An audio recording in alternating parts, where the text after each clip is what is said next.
ایک حدیث میں نے اور پڑھی ہے، بہت قیمتی بات ہے۔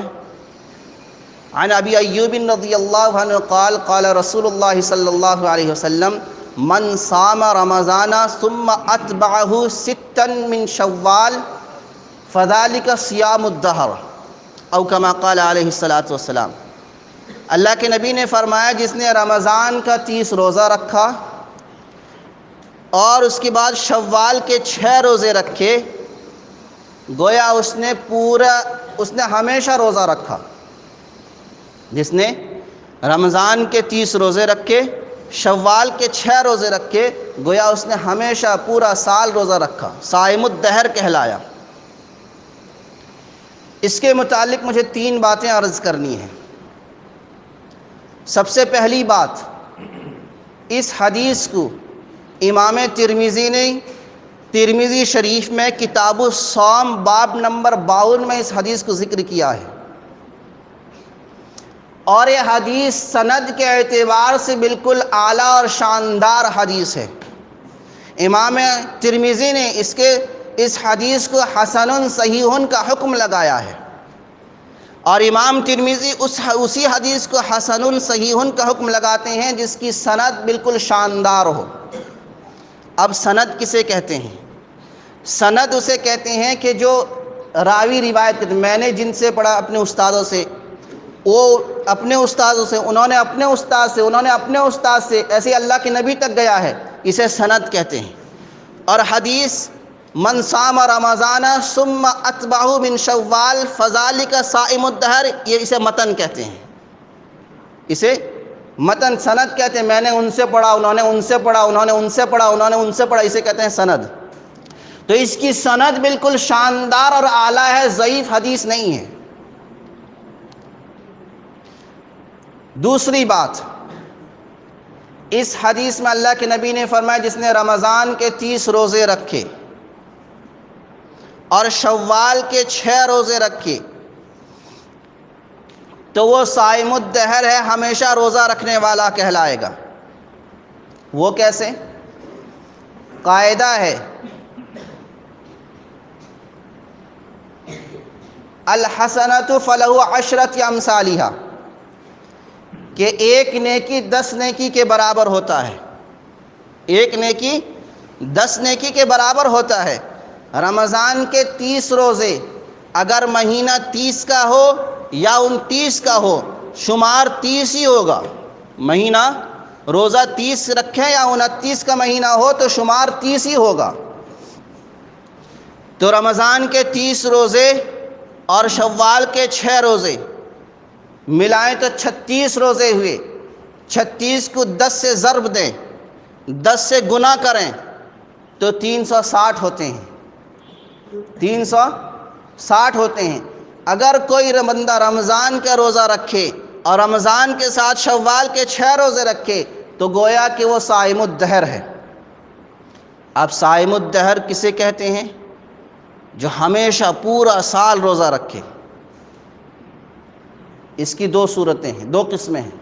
صائم الدہر کی 2 قسمیں ہیں، ایک حقیقی صائم الدہر، دوسرا حکمی صائم الدہر۔ یہ ذرا علمی باتیں ہیں، دھیان سے سننا۔ صائم الدہر کی 2 قسمیں ہیں، ایک حقیقی صائم الدہر، دوسرا حکمی صائم الدہر۔ حقیقی صائم الدہر کی 2 صورتیں ہیں۔ ایک صورت یہ ہے کہ بندہ پورا سال روزہ رکھے، اور یہ صورت جائز نہیں ہے۔ کیوں؟ اس لیے کہ اس میں 5 دن ایسے آتے ہیں جس میں روزہ رکھنا حرام ہے، بالکل منع ہے۔ ایک عید کا دن، دوسرا بقرعید کا دن، تیسرا ایام تشریق یعنی 11 ذی الحجہ، 12 ذی الحجہ، 13 ذی الحجہ، یہ 5 دن ایسے ہیں ان میں روزہ رکھنا حرام ہے۔ اس لیے یہ پورا سال روزہ رکھے گا تو وہ روزہ رکھنا یہ جائز نہیں ہے، یہ صورت جائز نہیں ہے۔ دوسری صورت، ان 5 دنوں کو چھوڑنے کے بعد وہ روزہ رکھے گا، یہ جائز تو ہے مگر اللہ کے نبی نے اسے پسند نہیں فرمایا۔ کہ ان 5 دنوں کو چھوڑ دینے کے بعد باقی دنوں میں وہ پورا سال روزہ رکھے، یہ جائز تو ہے مگر پسندیدہ اللہ کے نبی نے پسند نہیں فرمایا۔ صحابہ نے پوچھا صائم الدہر کے بارے میں کہ ایک بندہ پورا سال روزہ رکھتا ہے، اس کا کیا حکم ہے؟ اللہ کے نبی نے فرمایا نہ اس نے افطار کیا نہ اس نے روزہ رکھا۔ کیوں؟ اس لیے کہ اس نے اپنے کھانے کا ٹائمنگ چینج کر دیا ہے اور کچھ نہیں ہے۔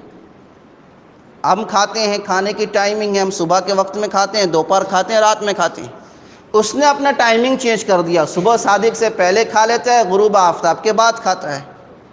تو اس سے روزے کا جو مقصد ہے وہ مقصد ادا نہیں ہوا، مقصد فوت ہو جاتا ہے اور فائدہ کچھ ہوتا نہیں، صرف اس نے اپنا ٹائمنگ چینج کر دیا ہے۔ تو یہ جائز تو ہے، اللہ کے نبی نے اسے پسند نہیں فرمایا، ناپسندید کا اظہار کیا ہے۔ یہ دوسری صورت ہے حقیقی صائم الدہر کی۔ اور صائم الدہر کی دوسری قسم حکمی صائم الدہر، اس کی کئی صورتیں ہیں۔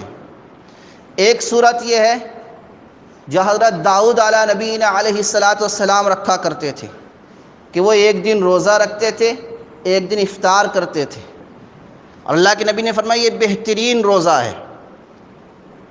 اور حضرت داؤد علیہ السلام دشمنوں سے لڑتے تھے اور پیٹ پھیر کر بھاگتے نہیں تھے۔ ایسا نہیں کہ روزہ رکھا ہوں پیٹ پھیر کر بھاگ جاؤ، نہیں، دشمنوں سے لڑتے بھی تھے۔ یہ حضرت داؤد علیہ السلام کا طریقہ ہے کہ وہ ایک دن روزہ رکھتے تھے، ایک دن افطار کرتے تھے۔ یہ بھی حکمی پورا سال روزہ رکھنے میں شمار ہوگا، حکماً پورا سال روزہ رکھنے کے حکم میں آئے گا۔ حکمی صائم الدہر کی دوسری صورت، بندہ ایام 20 کا روزہ رکھے، ہر مہینے اردو تاریخ کے حساب سے 13، 14، 15 تاریخ کا روزہ رکھے، انگریزی نہیں، اردو تاریخ کے حساب سے 13، 14، 15 کا روزہ رکھے۔ اگر ہر مہینے 3 دن روزہ رکھے گا تو وہ پورا سال روزہ رکھنے میں شمار ہوگا۔ رمضان کے روزے کا ثواب اس کے لیے الگ بینیفٹ ہے۔ وہ کیسے؟ اگر بندہ ایک دن کا روزہ رکھے گا، اور قاعدہ ہے من جاء بالحسنۃ فلہ عشرۃ امثالھا، جو ایک نیکی لے کر آتا ہے اس کے لیے 10 نیکی ہے۔ ایک دن کا روزہ رکھا 10 دن کے روزے کا ثواب ملے گا، 3 دن کا روزہ رکھا تو 30 دن کے روزے کا ثواب ملے گا۔ جو ہر مہینہ ایام 20، 13، 14، 15 کا روزہ رکھے گا تو اسے پورا سال روزہ رکھنے کا ثواب ملے گا، اور رمضان کے روزے کا ثواب الگ اس کے لیے بینیفٹ ہے۔ حکمی صائم الدہر کی یہ بھی ایک صورت ہے۔ اور حکمی صائم الدہر کی یہ بھی صورت ہے جو میں ابھی ذکر کیا، جس نے رمضان کے 30 روزے رکھے اور اس کے ساتھ شوال کے 6 روزے ملا لیے، اور یہ 6 روزے مل کے 36 ہوئے۔ اور قاعدہ ہے الحسنۃ بعشرۃ امثالھا، کہ ایک نیکی 10 نیکی کے برابر ہے، 10 کو 36 سے ضرب کرے تو 360 ہوتا ہے، اور سال کے اردو تاریخ کے حساب سے 360 دن ہوتے ہیں۔ جو یہ رمضان کے روزے رکھے اس کے بعد شوال کے 6 روزے رکھ لے، گویا کہ وہ پورے سال روزہ رکھنے میں شمار ہوگا، صائم الدہر کہلائے گا۔ یہ دوسری بات۔ تیسری بات، اب یہ روزے شوال کے 6 روزے بندہ ایک ساتھ بھی رکھ سکتا ہے اور چھوڑ چھوڑ کے الگ الگ بھی رکھ سکتا ہے۔ بندہ ایک ساتھ رکھ لے کوئی بات نہیں، چھوڑ چھوڑ کے اپنی سہولت دیکھ کے، لیکن شوال کے مہینے میں پورا کرنا ہے وہ بھی رکھ سکتا ہے، کوئی بات نہیں۔ ضروری نہیں کہ عید کے دوسرے دن ہی روزہ رکھ دے، ایسا ضروری نہیں ہے۔ اور ضروری نہیں کہ بالکل لگاتار ہی روزہ رکھے، یہ بھی ضروری نہیں ہے۔ عید کے مہینے میں، شوال کے مہینے میں 6 روزے اپنی سہولت کے اعتبار سے جب چاہے رکھ سکتا ہے۔ تو یہ تھی عید کے بعد 6 روزے، شوال کے روزے کوئی رکھ لے رمضان کے ساتھ۔ یہ بھی یاد رکھیں، یہ صرف شوال کے اگر کوئی 6 روزے رکھ لے گا اور رمضان کا نہیں رکھا، اسے یہ فضیلت حاصل نہیں ہوگی۔ یہ فضیلت شوال کے 6 روزے کی رمضان کے ساتھ مل کر ہے۔ اگر کوئی رمضان کے پورے مہینہ روزہ رکھے گا پلس شوال کے 6 روزے رکھے گا تو اس کو یہ فضیلت حاصل ہوگی کہ گویا وہ پورا سال روزہ رکھنے میں شمار ہوگا۔ صرف تنہا شوال کے 6 روزے کی یہ فضیلت حاصل نہیں ہے۔ اس بات کا خیال رکھیں، اللہ سے دعا کریں، اللہ جو کہا گیا سنا گیا ہم سب کو اس پر عمل کی توفیق عطا فرمائے۔